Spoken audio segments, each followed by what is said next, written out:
Hello and welcome to a weekend news edition of the Leveraging AI podcast, the podcast that shares practical, ethical ways to improve efficiency, grow your business, and advance your career.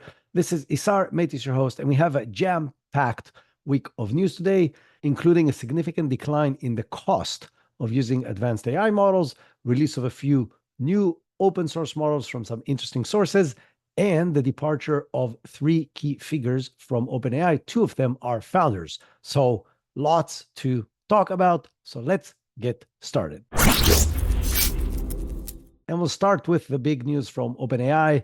As I mentioned, three key figures left the company. So it seems that every time we thought we've seen everything that we can as far as the turmoil from a personnel perspective in OpenAI, every time we think it's over, something new happens. And it's another big one.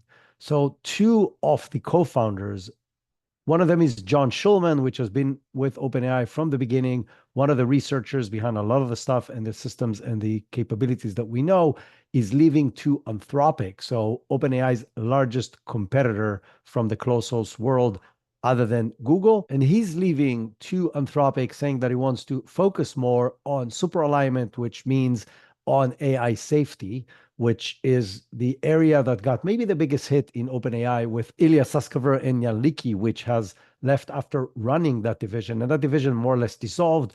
So another hint on maybe the lack of focus on safety within OpenAI. So John Schulman leaving to do exactly that, the same thing that he claims that he's passionate about, working for Anthropic. The other big departure is Greg Brockman. So Greg Brockman is one of the co-founders and the president of OpenAI, and he's not leaving. He's taking an extended leave of absence, a sabbatical through the end of 2024. But I think that's a very big hint where the wind is blowing. I want to remind you, roll back to the past year in senior departures and changes in OpenAI. So at the end of 2023, the board decided to axe Sam Altman and get him out of the company. He was let go of the company. And then in a big turmoil that involved obviously Microsoft as a big investor that pulled a lot of strings, as well as employees within OpenAI, he was brought back as the CEO again.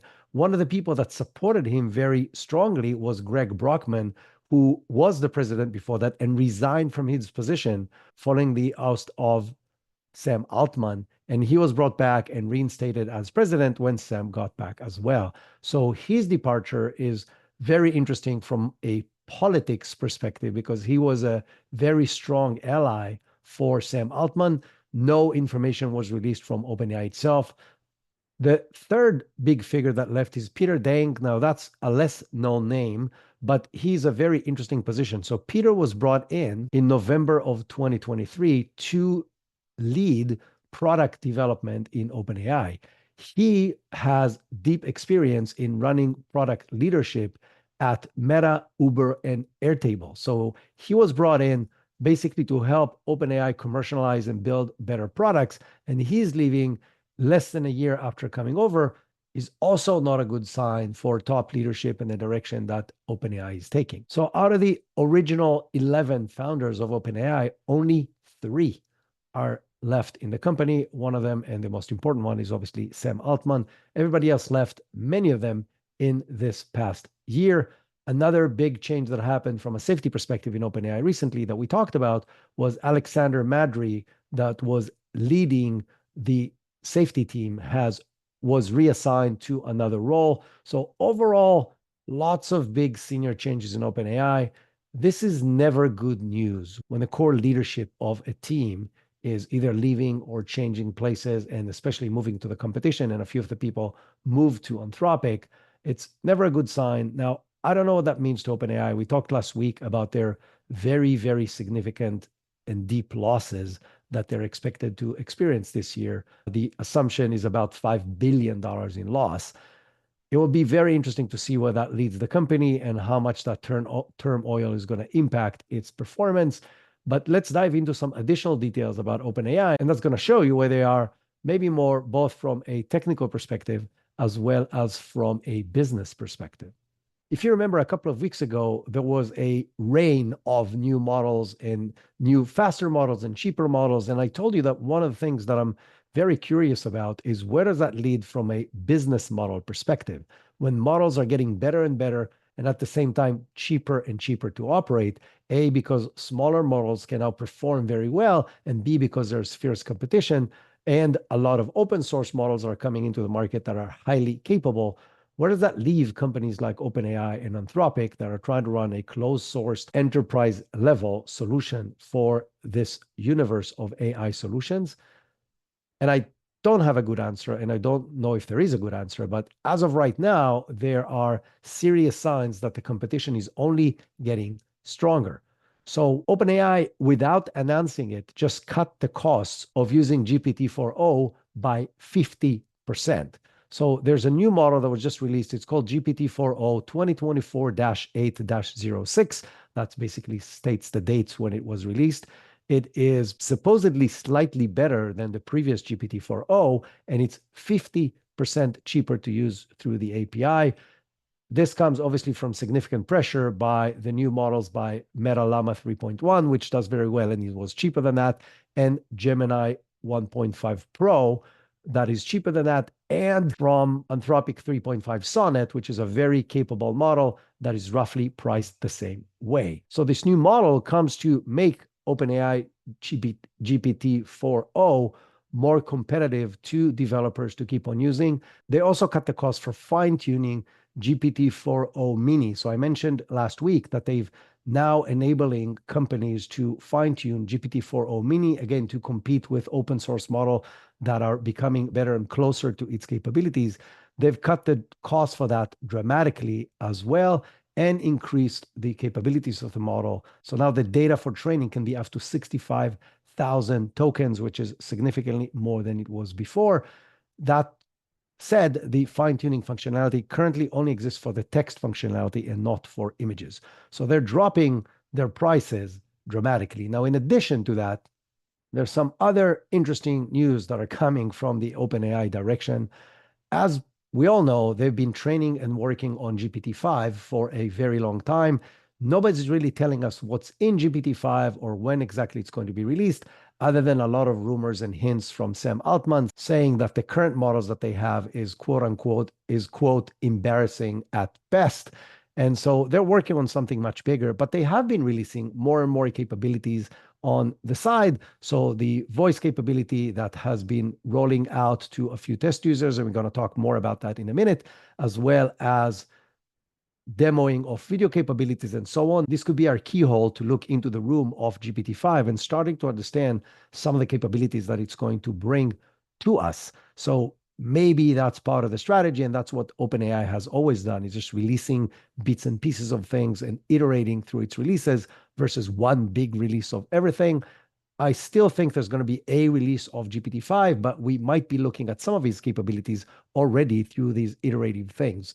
But there's a rumored Project Strawberry that is brewing within OpenAI. Nobody knows exactly what it is. If you remember, when we go back, there were a lot of rumors about Project Q-Star that may have led to the axing of Sam Altman that I mentioned earlier back in 2023. So now there's this new secretive project called Project Strawberry.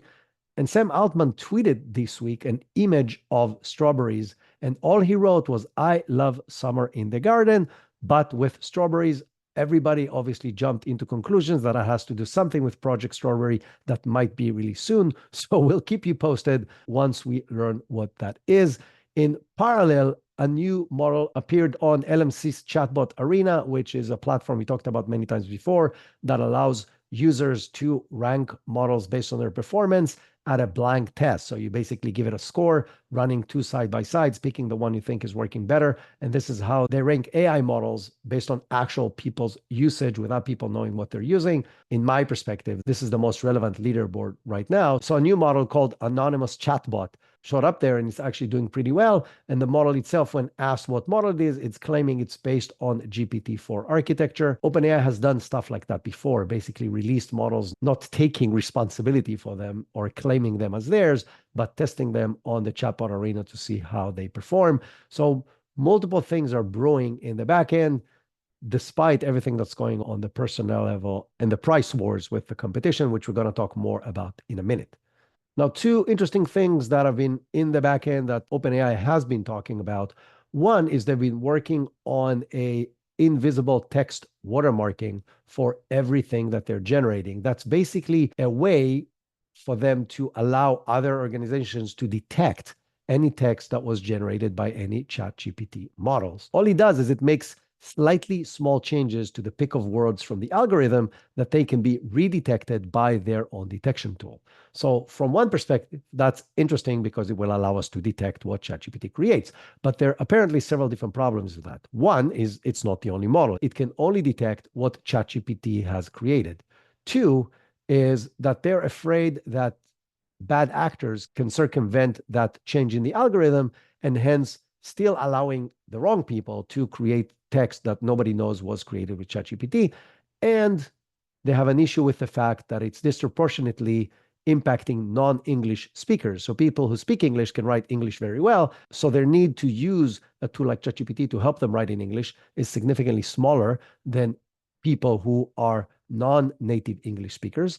And so they're afraid from that impact as well. So that tool, while it exists right now, is not going to be released, at least not for now. Now, we talked about last week that OpenAI started rolling out their voice functionality of GPT-4o to remind everybody. They demoed that capability earlier this year, a day before Google's big announcement, and they showed a model that can have a human-like conversation across multiple use cases, including having multiple kinds of conversations. And the biggest difference between that and the current voice capability is that it's actually multimodal, meaning the previous model would actually do 3 steps to respond to you. Step 1, it would transcribe what you say. Step 2, it will analyze and provide an answer just like a regular chat. And step 3, it will translate the words in the regular chat into voice. So that took about 5 seconds on average to get a response. And this new model just talks like a regular human. So we're talking about milliseconds in the delay of its response. It literally, just like you and I, you don't take steps when you're having a conversation with somebody, you just know what to say and you say it. And this works the same way, including the capability to interrupt it in the middle of a sentence and have it continue with its logic. So very powerful capabilities. And they just started rolling it out, but they also just shared what they call a system card for the voice capability of GPT-4o, stating some of the risks and why they're still working with it and haven't released it yet. I'll share a link to that card. It's pretty long and it details a lot of reasons why they're not releasing it yet and what might be the issues. But the two very interesting things that they mentioned there, one is that they're acknowledging that users may become emotionally attached to a human-like voice interface. The researchers that evaluated multiple people using it has observed language that's indicating emotional connection during the testing. So that's a very short period amount of time. Don't mention the fact that this might be your day-to-day assistant, and you may find yourself talking to it more than you talk to other people, including your spouse and other employees in your companies and so on, because that might become, and most likely will become, our interface to computers. We won't use keyboard. Keyboard doesn't make any sense. It's not an efficient way of communication. And part of the fear is that the persuasive capabilities that chats already have over us will grow significantly with voice capabilities, especially that this voice capability can mimic and manipulate human emotion. That may lead to a lot of bad things, including obviously hurting real human relationships and social interactions in general, as well as people will start building trust in these models and being dependent on them for multiple things, which obviously has a lot of other negative impacts. Another really weird, scary, and interesting thing that happened is that the AI started mimicking the voices of the people it was speaking with. So basically duplicating the user and using his nuances of the voice, the way he speaks, his diction, as well as the voice itself, without being asked to do that. That's, again, very scary on multiple levels and very interesting on why and how the AI is doing it, but it's not something they definitely want to release into the wild. Another thing that they're afraid of is all these models have various guardrails to keep us safe from other things that they might be able to do, and we don't necessarily want people to do with them. And they fear that the ability to have a conversation will enable new jailbreaking capabilities that will allow people and bad actors to put these models to a bad use. So overall, lots of good reasons why not release the model yet. But as I mentioned, they already started releasing it to a small group of people to test it out. Now, what does that small group of people means? I don't know if it's 3,000 or 30,000. Either way, they have over 100 million users active and probably 200 million people registered. So whatever that number is, it's probably not 3 people, but it's probably not very large. And once they figure out all these kinks, I assume they're going to roll it out to everybody, including any user of ChatGPT. That is going to change everything. As I mentioned before, once this can be connected to other software as the interface, nobody will want to use a keyboard and mouse anymore because you can just have a conversation, explain what you want, and the AI will perform the tasks for you in the software that you're operating. I don't see that happening this year, but I definitely see that happening in 2025. And the last small but exciting piece of news from OpenAI is they're now allowing free ChatGPT users to generate 2 images per day with DALL-E 3. So DALL-E 3 is the image generation, text to image generation model from OpenAI, and it's been available to paid users for a very long time. I'm using it regularly, and now they're going to allow free users to use the model for, as I mentioned, 2 images per day. Now, why is that important? I use DALL-E for image generation for multiple purposes. When I need higher quality, I use other models. When I need text in the images, I use other models. So I use Midjourney for the higher resolution images. And we're going to talk about an option for that just came out, really exciting this week. And I use Ideogram every time I want to create images with text in them because it's just amazing at it. So if you've never tried Ideogram, go and test it out. If you need any kind of graphics that involves text in it or just different styles of text that you can then copy and paste on whatever graphics that you have. But I use DALL-E 3 every time I need context, and it's actually the best tool for that reason.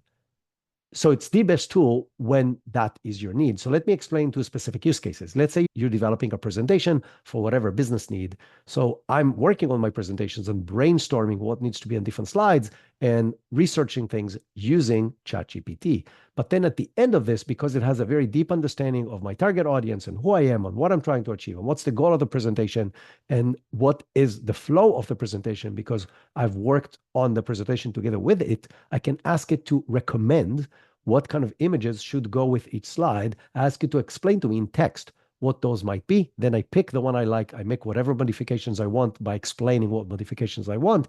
And then I ask ChatGPT to create the images for me. I do the same thing when I create some blog posts, and I do the same thing when I create social media posts. And so its knowledge of everything that I've done for that particular goal makes it a lot easier to create images that are relevant to that. And I just find it a very straightforward flow, different than working image by image and trying to fix it while I'm working with Midjourney or Ideogram.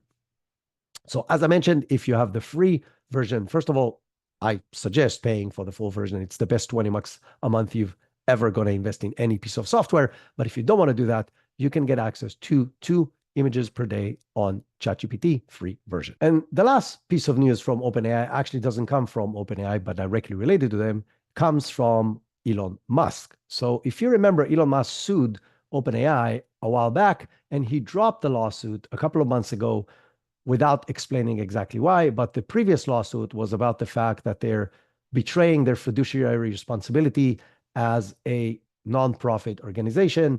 Now, the lawsuit that he claims is significantly stronger is saying that OpenAI has breached its founding mission to develop AI for the benefit of humanity, and that Sam Altman and Greg Brockman, that as I mentioned just took a sabbatical, manipulated Musk to fund while co-founding OpenAI using false statements. So basically, they're claiming they used fraudulent ways in order to make him fund their initial steps. So the actual lawsuit is about violation of federal racketeering laws and conspiracy to defraud Musk himself.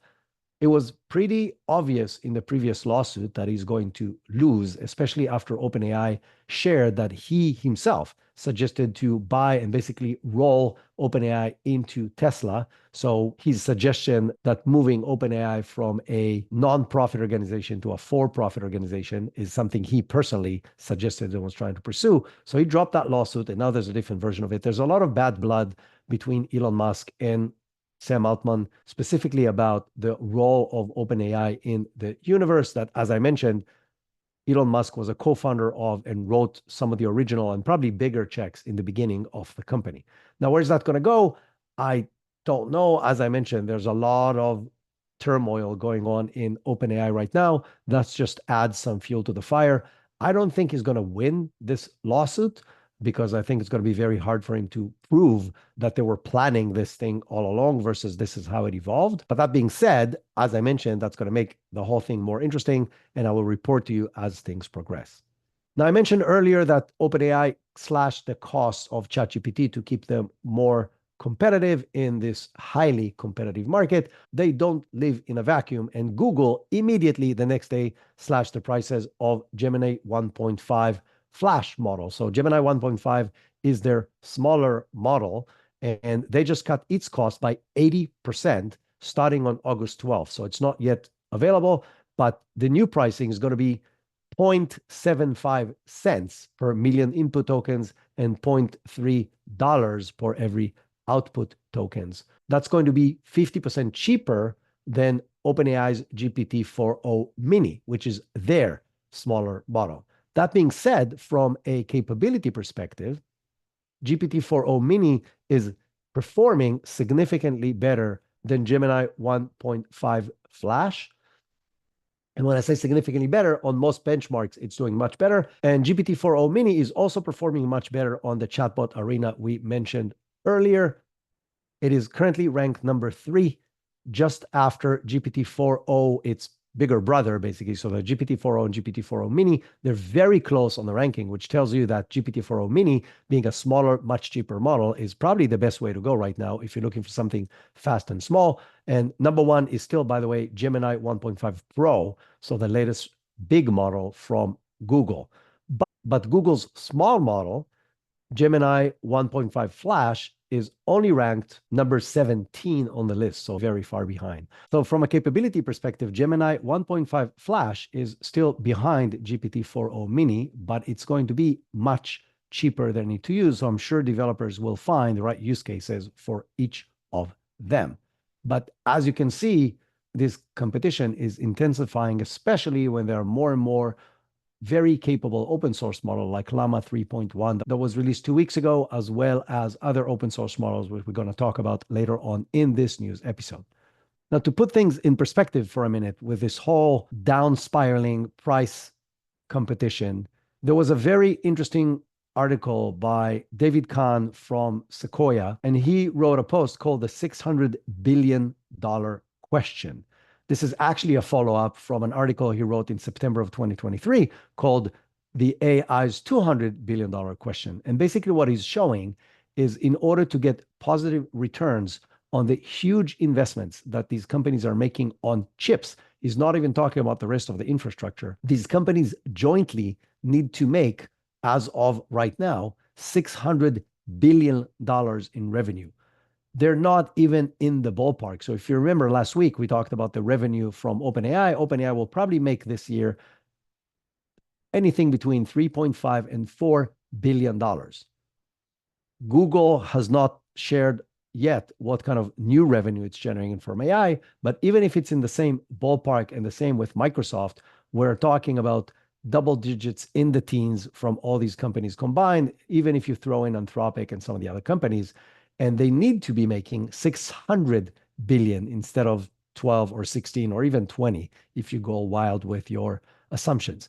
And so that's not a sustainable business model. But all these companies, the big ones, have so much cash they're sitting on that they can bet that this will actually going to work. And I think their biggest fear is what happens if they do not bet and this actually generate these kind of returns. So it's a very weird game that they're playing with very high stakes, where they're throwing insane amounts of money, bigger than any company has ever thrown on a single initiative ever before, assuming that it's going to pay off and fearing the situation where they don't make that bet and somebody else actually makes it and is able to generate that kind of revenue. Now, still about Google, an interesting research came out this past week from Sonata Insights, sharing that Google search traffic has not declined despite the rise of AI search engines. So Google's search traffic has actually grown by 1.4% from May 2023 to May 2024.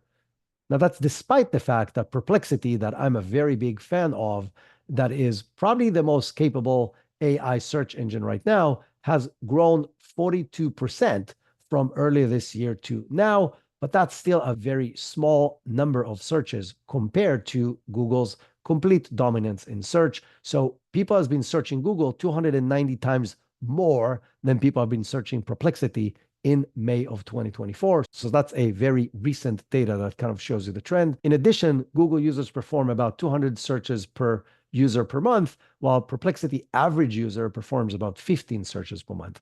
I can tell you that advanced users like me, I use Perplexity now more than I use Google. I think the transition to AI-based search that gives you an answer versus just a list of websites to visit and research yourself is something that is going to happen. It's going to happen across the board. Google themselves are testing it as well. I think what's going to make the biggest difference in this particular field is the recent release of Search GPT, which is the AI-based quote unquote search engine that is starting to roll out from OpenAI. The reason I'm saying it's going to make a much bigger impact is not necessarily because I think it's better than Perplexity. I haven't had a chance to test it myself. I've seen some very positive initial reviews from people who got access to it. But the reason is Perplexity does not release the amount of users they have, but let's be very loose and positive for them. Let's say they have 15 million users that are using Perplexity. OpenAI has hundreds of millions of users. So if OpenAI rolls this out, that's going to be a very different kind of impact from just a user-based perspective to what Perplexity is doing right now. And this may put a dent into what Google is doing, putting more pressure on them to start changing what they're doing. What does it mean to you as a business? What it means to you as a business that this thing is happening, whether it's going to happen this quarter or this next year, doesn't really matter. If your business depends, or some of your revenue depends on organic traffic, and especially if most of your business depends on organic traffic, you need to start diversifying your sources, start a podcast, have a YouTube channel, set up local meetings, whatever it is, start a newsletter, anything that will give you traffic and eyeballs on what you're doing and the offering that you have that does not come directly from Google search. Now, the biggest news about Google search this week is actually not the fact that it hasn't been shrinking, but the fact that there has been an antitrust trial against Google for their dominance in the search industry, and they lost that trial. Now, this may lead to some very interesting results that are not directly related to AI, but has everything to do with what we just talked about right now, which is dominance in search. So I don't know if you know that, but Google has been making gigantic payments of billions of dollars to companies like Apple to make Google search the default search engine on all Apple devices. This will most likely be banned as a result of this latest trial. That means that will open the door for other players to become the search engine on Apple devices. This may be through other mechanisms. As we already know, Apple already has an agreement with ChatGPT to include this in their new operating system and in their new AI offering under the Apple umbrella. Maybe they will use GPT search as their default search engine on the Apple devices and so on. This can make a very significant difference on how search is divided around the world. Another player that may jump into this is obviously Microsoft. Microsoft previously offered Apple 100% of search ad revenue just to become the default search engine on iPhones and iPads, and they refused because they probably got more money from Google. Now, as of right now, Google has a complete dominance. They control 95% of search on mobile in the US and 84% on desktop, with Bing being a far second at 7.8%. So nothing even in the same ballpark. What will that lead to? I don't know. Again, this will put a lot of pressure on Google from two different directions. As I mentioned, one of it is innovation of new players and now bigger players that are getting into their field. And the other is regulatory pressure that will take some of the tools that they have today that was helping them maintain their dominance. So far, we talked about OpenAI and Google, and both these companies has made a really big investment in a startup called Harvey, which is an AI legal startup and they've invested $100 million together with some other really big names with a new valuation of $1.5 billion for that company. That company was only founded in 2022, and their current valuation is 1.5 billion. Again, showing you how much money is pouring into the AI field. What this company is doing is they've developed a chatbot that is focused on answering legal questions. It's currently achieving 86% level of accuracy in answering legal questions correctly. And the goal is obviously to allow lawyers and paralegals and law firms to do their work significantly faster and more productive. Something interesting about this firm is while it's a new company, it's attacking or trying to get to the biggest names in the world to use its tool. So their client base includes major law firms like Sherman, A&O Sherman, and PwC, one of the big four accounting companies. So very large organizations starting using their software. So I have several thoughts on this. One is it's only achieving 86% accuracy, which means it gets it wrong 14% of the time. The problem is that companies and individuals, whether in law firms or other places where started using similar models from other providers, will become dependent on these tools and will not check its work and will still get it wrong. In this particular case, a pretty high percentage of time. I don't want my lawyers to get the information wrong 15% of the time.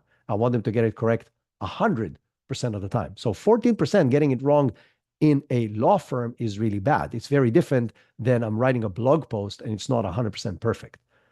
So there's still issues with that technology, even when you're raising $100 million and you're raising $100 million from some of the biggest names in the world. So that's problem number one. And you all need to be aware of that when you're doing RAG processes for your internal chatbots and so on. Some of the times it will get it wrong. And you need to ask yourself, what's the implications of the chatbot getting specific information wrong as far as harming your company? The other thing that I wanted to mention that's very important about this particular topic is the future changes of business models. So in this particular case, it's law firms, and it's very obvious, and I shared that in several different cases in the past, but it's very obvious to me that the concept of paralegals is going to disappear from this world. It may not happen this year, it may not happen next year, but it's happening in the next few years. Why? Because these AI tools will be able to do all the work that paralegals are doing, 100% of it, in seconds instead of hours, days, and weeks. Now, why does that matter from a business perspective? It matters because law firms make stupid amounts of money from billing paralegal hours. And if that goes from, 20% of our income comes from billing paralegal hours to zero in 3 years, as a law firm, you need to be prepared for that and either be aware and plan accordingly or find other revenue sources to replace the billable hours. Now, a similar thing is going to happen to anybody working on billable hours, including lawyers, consultants, and so on, because the actual work that you're doing will be able to be done maybe still by you, but significantly faster. So if currently all your clients together are paying you X amount of money based on billable hours, that X may be slashed by an order of magnitude. So now you're only making 10% of what you made before, providing the same amount of work. What does that mean to your workforce? What does it mean to your training? What does it mean to the livelihood of your company or your industry? Nobody has answers to these questions. But if you're running these kind of companies that are billing per hour, you need to be prepared for that and start thinking about your plan on how to address it. We talked about Google's antitrust situation. The Department of Justice just announced that it's investigating complaints against NVIDIA for alleged abuse of their market dominance. So some of the customers are complaining that NVIDIA is pressuring them to buy everything from NVIDIA and not buy anything else from their competitors, or else, meaning other words, we're going to prevent from you using any NVIDIA capabilities. This is obviously illegal and falls under antitrust as well. This is only in initial steps of investigation, but it's very obvious that NVIDIA's current control of over 90% of GPU market, which the entire AI industry is dependent on for training, is allowing them to do things like that and strong arm companies to do things that they may not want to do. And the fact that the DOJ is investigating that is actually good news. Now, speaking about NVIDIA, I told you that they shared some interesting things on SIGGRAPH, which is a conference that was a week and a half ago. One of the things they shared that is actually really interesting, and I started looking into this past week, is called James. And James is a new digital human infrastructure that they're allowing customers to use. It's a highly realistic human face that can express emotions through the animation of the face. If you just Google NVIDIA James, you'll be able to watch videos of their avatars and how realistic they look, even from up close, including the movements of their eyelashes and their eyes and so on, creating eye contact, changing expressions, etc. This is going to become a part of NVIDIA's ACE technology under their NEAM microsystems that they're enabling anybody to use. So there's several companies who provide these kind of tools right now. I use HeyGen regularly to create videos of myself or other avatars for multiple purposes, but this is a whole different level as far as the level of fidelity that it provides and the emotional characteristic that these face expressions can create. And so it's the next generation of the same thing. And it's not a surprise, but it's definitely a big step in the direction of not being able to tell when you're talking to somebody on the screen, whether that's a real person or an AI-generated entity.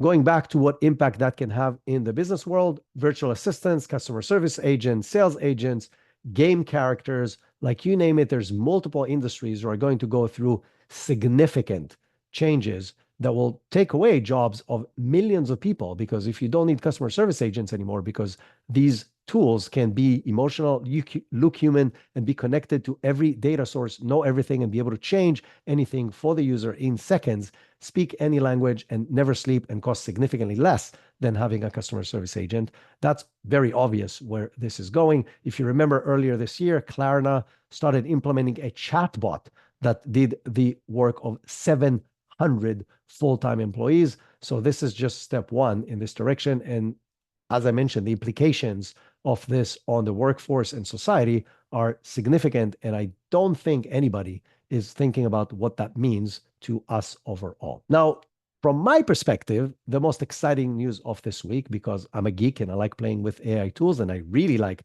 creating images with AI, a new company came out of stealth. They're called Black Forest Labs, and they just launched Flux One. It's an AI text-to-image generator that is absolutely incredible. Now, play with it yourself. You can use it for free on their platform. You can also use it as an API. It's an open source model founded by people that have left Stability AI. So some of the original founders of Stability AI has founded this company, Robin Rombach, Patrick Esser, and Andres Blattman. As I mentioned, all three previously working on Stable Diffusion, now started this company. They released 3 different types of model: Pro, Dev, and Schnell. The Pro is a closed source available via API, and you can also test it on the website. They also released a dev environment that is available, and it's an open weights, non-commercial model that people can use for research and developing it, as well as the Schnell, which means fast in German, and it allows you to run similar models on a smaller scale faster. Now, the output quality is absolutely incredible, and because it's open source and a very efficient open source model, you can actually run it on your local computer and get incredible results. It's not going to run very fast, but it will generate highly realistic images that can rival Midjourney version 6 or even 6.1 that was just released, and definitely DALL-E 3. Extremely exciting, very interesting. It will be very interesting to see what other companies are doing with the fact that now there's access to a top-of-the-line text-to-image generation model that is open source. Now, as impressive as it is, this is just version 1. So there's definitely another player to pay attention to in the image generation field. Now, in parallel to that, Midjourney released Midjourney version 6.1. It's not a major improvement and it's not a major release, but there's still improvements. They've improved some aspects of image coherence, such as arms and legs and hands in people. They presumably improve the details on further away faces, which was always a problem on Midjourney. So if you look at images of several different people or from one person from further away, it's always lacking detail. And really the only way to get good details was to create the image of the face first and then have Midjourney zoom out and outpaint around it to keep the images. So they've changed that. It's not a huge difference. I assume there is a difference. I couldn't really tell if it's that good. But this release also includes a better upscaler, more details to smaller features, improved text accuracy, which is actually visible. So it's actually generating better text than it did before. Compositions now are better when you create them. Texture of different things is significantly better. The images look sharper on the smaller details. So there is noticeable changes. I don't think the upscaler is that good. I still use my other open source scaler that I use when I need to upscale images.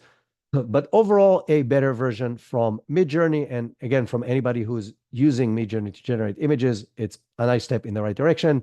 And now that there's competition, it will be interesting to see how fast they release new versions. We talked about NVIDIA and their total control over the GPU world, but there's a startup that I mentioned several times before that I actually really everything that they're doing. That's called Grok. That's Grok with a Q versus Grok with a K. Grok with a K is Elon Musk's AI model for Twitter. Well, Grok with a Q just raised $640 million at a $2.8 billion valuation, led by some very big names like Cisco Investments, Samsung Catalyst, and BlackRock private equity partners. Their valuation was $1.1 billion in 2021. So they more than doubled in just 3 years. And what they do, their chips has a completely new architecture than GPUs. They call them LPUs, language processing units, and they do amazingly well in inference, which is basically the generation phase of these models. So these models are trained using a huge amount of data on GPUs, and then most of us are still using GPUs to generate stuff, the usage of the AI when we give it information and get information back.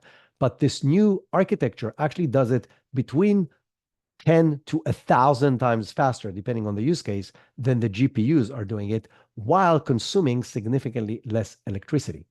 Now, Grok, in addition to just being an AI hardware platform, also has a Grok community and a Grok cloud solution where they integrate their hardware with open source models. You can run multiple different models, and especially the latest Llama model on Grok at speeds that are unparalleled in any other platform in the AI world. And they're continuously improving Grok Cloud and adding more and more functionality, as well as more and more capabilities and languages to this platform. They don't have any big known names on the leadership. I've met their CTO at a conference a couple of months ago, and he's a really fascinating guy, former Alphabet top engineer. The only big no name is that they have Jan LeCun, who is Meta's chief AI scientist, as a technical advisor, which explains their close cooperation with Meta's open source models. Speaking of open source models, a few announcements on that front this week as well. So LG, the South Korean tech giant, just announced that they're releasing a new open source model they call Exion 3.0. They had obviously 2 versions before that. It's a 7.8 billion parameter model, and it's doing very good at both Korean and English. It is not as powerful as the leading models of the West, but it's definitely giving some run for the money for the next tier models, while it's 56% faster than the average model out there and a 35% decrease in memory, which leads to a 72% reduction in operational cost compared to the previous model that they had and the average of the second tier models in the industry right now. They're planning to build a significant open source AI ecosystem in Korea, and because of their dominance in the Korean tech field, that's very likely to happen. So in addition to all the Western Hemisphere companies that we talk about a lot, we talked a little bit in the past about the fact that Alibaba released an open source model called Qwen that is very capable, and the UAE has released Falcon. That is an interesting open source model. So there's growing competition around the world, mostly on the open source universe, building new and advanced models that they're going to continue to push. And speaking of open source models, it's very hard to talk about that industry without talking about Mistral. So Mistral is a French company that has been pushing very capable open source AI models for a very long time, since its beginning. And they just released 3 open weight language models for 3 different purposes. I'm not going to dive into the details because it's less relevant. One of them is very interesting because it has 128,000 tokens context window, which is significantly bigger than everything they released before and is aligned with GPT-4 version of ChatGPT. It's only second, the only larger context window other than that are 200,000 from Claude and 2 million from Gemini 1.5 Pro, which is obviously in a league of its own as of right now. The other model is also really interesting from a context window perspective. It's called CodeStral Mamba, and it's based on the Mamba architecture instead of transformers. Again, I don't want to dive into the details, but it's a completely different architecture than most language models are running on today. And in theory, it has an infinite context window, meaning you can use as much information in and get as much information out in a single chat. This is a much smaller model than the really big models we're used to. It only has 7 billion parameters, but this might be very interesting, especially on the research side, to see where that goes. The other thing that they announced, which might be more interesting for people who are listening to this podcast, is that they released an agent builder capability. They actually released two versions of the agent building capabilities. One is for non-technical users, so it runs on a web-based user interface where you can go in, select any of their models, and build really sophisticated processes with AI that can do a lot more than you can do with a single prompt on a chatbot. And again, it's built for people like me and you who are non-technical, but they also released a parallel version of Agent API that allows developers to build agent using external platforms and connecting to this agentic capability. In general, this is the direction the world is going. There are more and more platforms that allows us today to build AI agents that will do multiple steps and complex processes.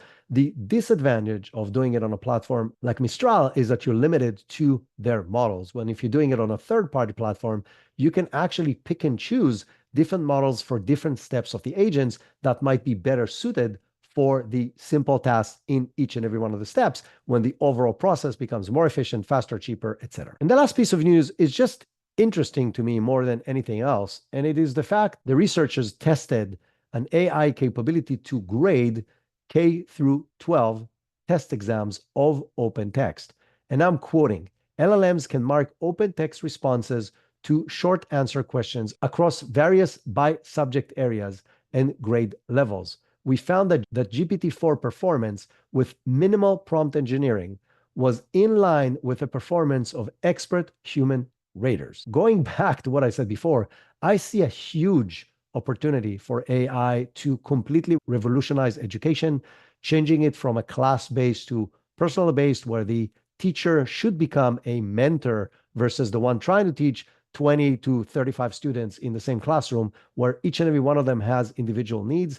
AI can solve that problem and really help the teacher be more flexible to help students while allowing each and every one of them to progress in his or her own pace based on their own individual needs, teaching them in different ways, whether through videos and games or reading each person however he makes better progress on specific topics, while relieving teachers from the need to grade work, as an example, as we just learned. Very exciting, very interesting. We will be back. That's it from a news perspective this week. There is a lot of other stuff that was not shared here that we curated during the week. If you want to get access to all of that, sign up for our newsletter. There's a link for that in the chat. If you don't know that for whatever reason, we do a live session every Thursday where you can join this podcast live with the expert that we're hosting, both on Zoom and on LinkedIn Live, and be a part of the conversation, ask questions, network with other people that are AI enthusiasts, but are business people just like you.